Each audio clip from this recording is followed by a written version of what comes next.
ओम नमो भगवते वासुदेवाय। ओम नमो भगवते वासुदेवाय। प्रिय भक्तजनों, आज हम अश्विन माह के कृष्ण पक्ष में आने वाली इंद्र एकादशी के बारे में बात करेंगे कि हमें कैसे उसका व्रत करना चाहिए, उसकी क्या विधि है। देखिए भक्तजनों, व्रत और उपवास का महत्व हर देश में है। हर धर्म व्रत के लिए आदेश देता है क्योंकि इसका विधान आत्मा और मन की शुद्धि के लिए है। व्रत एवं उपवास करने से ज्ञान शक्ति में वृद्धि होती है तथा सद्विचारों को शक्ति प्राप्त होती है। व्रत एवं उपवास में आहार का त्याग एवं सात्विक भोजन का निदान है। इसलिए आरोग्य और दीर्घ जीवन की प्राप्ति का उत्तम साधन है। जो व्यक्ति नियमित व्रत उपवास करते हैं उन्हें उत्तम स्वास्थ्य तथा दीर्घ जीवन की प्राप्ति के अतिरिक्त इस लोक में सुख तथा परलोक में आत्मा को परमात्मा के चरणों में स्थान मिलता है। नारद पुराण में व्रतों की महिमा बताते हुए लिखा गया है कि गंगा के समान अन्य कोई तीर्थ नहीं है, माँ के समान अन्य कोई गुरु नहीं है, भगवान विष्णु जैसा और कोई देवता नहीं है तथा व्रत उपवास जैसा कोई तप नहीं है। व्रतों में एकादशी को सर्वोपरि कहा गया है। प्रत्येक माह में 2 एकादशी होती है। अधिक या मलमास पड़ने पर उस मास की 2 एकादशी और होती है। इस प्रकार कुल 26 एकादशियाँ होती है। ये सब एकादशियाँ अपने नाम के अनुरूप फल देने वाली है, जिनकी कथा तथा विधि सुनने से भली प्रकार ज्ञान हो जाता है। एकादशी की उत्पत्ति तथा महात्म्य को पढ़ने तथा सुनने से तथा दिन दिन भजन कीर्तन करने से ही मनुष्य अनेक सुखों को प्राप्त कर विष्णु लोक को प्राप्त करता है। एकादशी व्रत के 2 भेद हैं, नित्य और काम्य।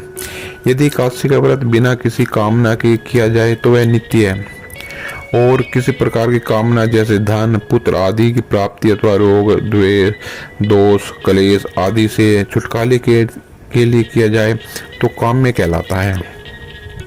एकादशी व्रत का प्रारंभ करने का शुभ समय चैत्र वैशाख माघ और माघशीर्ष की एकादशी है।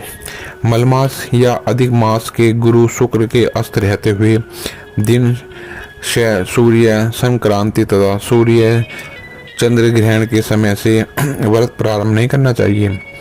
कम से कम 8 वर्ष की आयु वाला व्यक्ति व्रत करने का अधिकारी है। सधवा स्त्रियों की अपने पति की आज्ञा को प्राप्त करके ही व्रत करना चाहिए। व्रत श्रद्धा भक्ति पूर्वक प्रारंभ करना चाहिए, किसी के दबाव में आकर न करे। व्रत का विधान 10वीं से शुरू होकर 3 दिन में अर्थात द्वादशी को संपन्न होता है।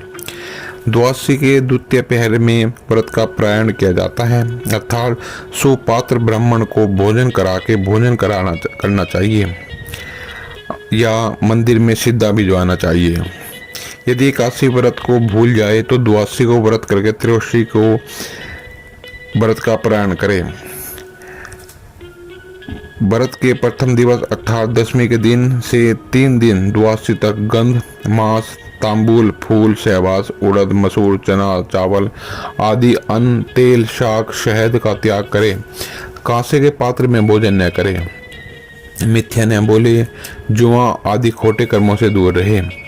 स्नान आदि नित्य कर्म से निवृत्त होकर एकादशी व्रत का संकल्प करें और श्रद्धा भक्ति सहित श्री हरि का व्रत के विधान के अनुसार पूजन करें। जप हवन पाठ भजन कीर्तन आदि में अपना समस्त दिन तथा रात व्यतीत करें। दिन में नहीं सोए। व्रत आसक्त दुर्बल रुग्ण हो तो दूध फल औषधि आदि का सेवन करें। इस प्रकार व्रत करते हुए जब भी इच्छा हो व्रत का उद्यापन करके व्रत को समाप्त कर सकते हैं। व्रत का उद्यापन किसी योग्य आचार्य के द्वारा कराएं। 26 द्विज संपत्तियों को सात्विक भोजन कराएं तथा अपने संबंधियों परिवार तथा इष्ट मित्रों को भोजन करा के सोम करें। दान दक्षिणा गोदान आदि करें। विधि पूर्वक योग्य आचार्य के द्वारा शास्त्रोक्त विधि से उद्यापन करके एकादशी व्रत की सिद्धि होती है। यदि एकादशी का व्रत तथा उद्यापन करने की शक्ति न हो तो इनके नाम का कीर्तन करने से ही शीघ्र फल की प्राप्ति हो जाएगी। ओम नमो भगवते वासुदेवाय। अश्विन माघ के कृष्ण पक्ष में इंद्र एकादशी आती है। भगवान श्री कृष्ण जी इनके बारे में बताते हैं। श्री कृष्ण जी कहते हैं, अश्विन के कृष्ण पक्ष में इंदिरा नाम की एकादशी होती है, जो कि अधोगति को प्राप्त हुए पितरों को गति देने वाली है। सावधान होकर सुनो। सबसे पहले सतयुग में शत्रुओं को दबाने वाला इंद्रसेन राजा था। वह महिष्मतिपुरी में धर्म से प्रजा की रक्षा करता हुआ राज करता था। वह पुत्र पौत्र अंधन से युक्त होकर भगवान का परम भक्त था। एक दिन राजा सुख से सभा में बैठा था। बुद्धिमान नारद मुनि आए। उनको आए देखकर राजा हाथ जोड़कर खड़ा हो गया और आसन पर बैठाया। मुनि राजा से बोले कि हे राजेंद्र, तुम्हारा सातों अंग प्रसन्न तो है। नारद जी का वचन सुनकर राजा बोला, हे मुनि श्रेष्ठ, आपकी कृपा से मेरी सब जगह कुशल पूर्वक है। आपके दर्शन से मेरी सब यज्ञ की क्रिया सफल हो गई है। हे मुनि, आप कृपा करके अपने आने का कारण कहिए। यह सुनकर नारद जी बोले, हे नरोत्तम, मैं ब्रह्मलोक से यमलोक में गया। यमराज ने भक्ति से मेरा पूजन किया। सुंदर आसन पर बैठाकर धर्मात्मा सत्यवादी यमराज की मैंने प्रशंसा की। बहुत पुण्य करने वाले तुम्हारे पिता व्रत में विघ्न के कारण यमराज की सभा में रहते हैं। हे जनेश्वर, उन्होंने जो संदेशा कहा है उसको मैं तुमसे कहता हूँ। उन्होंने कहा है कि पूर्व जन्म में किसी विघ्न के कारण मैं यमराज के निकट रहता हूँ। हे पुत्र, इंदिरा के व्रत का पुण्य देकर मुझे स्वर्ग को भेजो। हे राजन, पिता को स्वर्ग भेजने के लिए इंदिरा एकादशी का व्रत करो। उस व्रत के प्रभाव से तुम्हारे पिता स्वर्ग को चले जाएंगे। राजा बोला, हे भगवान, कृपा करके इंदिरा एकादशी का व्रत कहो। किस विधि से, किस पक्ष में और किस तिथि में करना चाहिए? नारद जी बोले, हे राजन, मैं इस व्रत की विधि कहता हूँ। अश्विन कृष्ण पक्ष की दशमी को प्रातःकाल स्नान करें। पितरों को प्रसन्न करने के लिए श्रद्धा पूर्वक श्राद्ध करें। एक बार भोजन करके रात में भूमि पर शयन करें।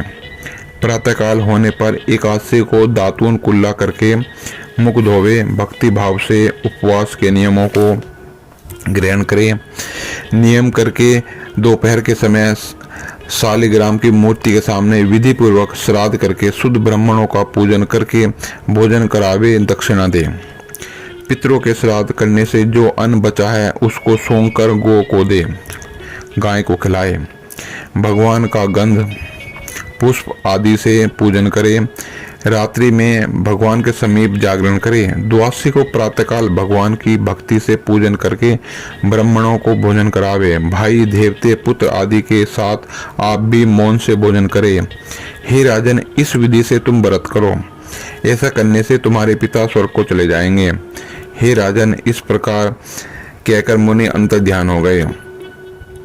राजा ने विधि पूर्वक इस श्रेष्ठ व्रत को किया। उसका पिता गरुड़ पर बैठकर स्वर्ग को चला गया। इंद्रसेन राजा भी निष्कंठक राज करके गद्दी पर पुत्र को स्थापित कर स्वर्ग को चला गया। ये एकादशी के व्रत का महात्म्य है जो अभी प्रभु श्री कृष्ण जी ने हमें बताया। इस पाठ को करने और सुनने से भगवान जी कहते हैं कि मनुष्य सब पापों से छूट जाता है। इस लोक में सब सुखों को भोगकर अंत में विष्णु लोक में निवास करता है। जय जय श्री हरि, जय जय श्री हरि। तो भक्तजनों, ये था एकादशी का महात्म। हम सबको एकादशी व्रत करना चाहिए और अपने पूर्वजों के उद्धार का रास्ता ढूंढना चाहिए। ओम नमो भगवते वासुदेवाय। जय जय श्री हरि, जय जय श्री राम।